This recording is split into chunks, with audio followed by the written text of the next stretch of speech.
Remember this?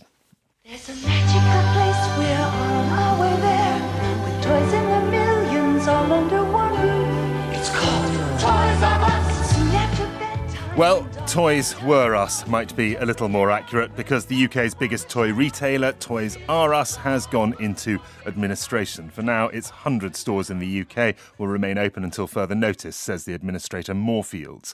Meanwhile, the electronics chain Maplin's has also collapsed and could spell job losses for 2,500 people. All in all, 5,500 people could face redundancy. As anyone with a laptop or a smartphone will tell you, shopping ain't what it used to be. So do bricks and mortar have a future beyond betting shops, tattoo parlours and cafes? Kate Hardcastle is a retail expert and founder of the consultancy firm Insight with Passion.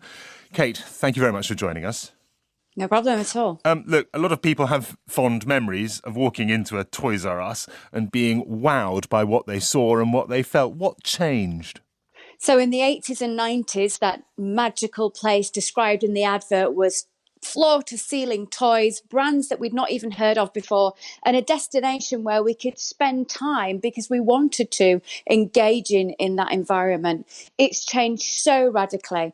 The internet, yes, has to be the main culprit in terms of retail in traditional format being challenged for sales right now. And that's a common theme amongst the Maplin and Toys R Us demise. But it wasn't just that. The toy industry is a tough one, and they've got one of the keenest and hardest to please customers, and that's young people, kids and teenagers, whose choices and tastes have changed incredibly, particularly because of technology.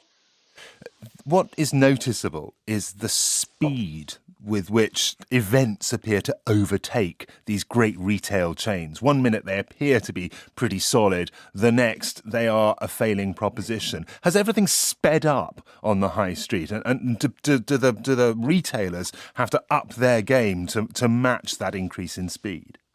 The speed of change is fast, and it's hard to compete with when you're a large, cumbersome retail model. However, a few things I think are worth note. Number one, would we have moved so radically to the alternative, to online, if we were getting everything we wanted and needed from a traditional retail high street offer? I think service has been lax for so long. I think people were fed up with overprice and overpromotion, and retail really not regenerating itself. We know that although discount is working, and those tend to be the brands that are more successful right now in traditional formats, that actually there are grassroots, there are green shoots coming through when brands have really concentrated on customer service, the knowledge of their teams, and the in-store experience. So all is not lost. Unfortunately, though, as someone who goes into those retail boardrooms day in, day out, and has done for 20, 30 years, I can tell you that the appetite isn't always there to put the customer first. Kate Hardcastle from Insight with Passion, thank you very much for your time.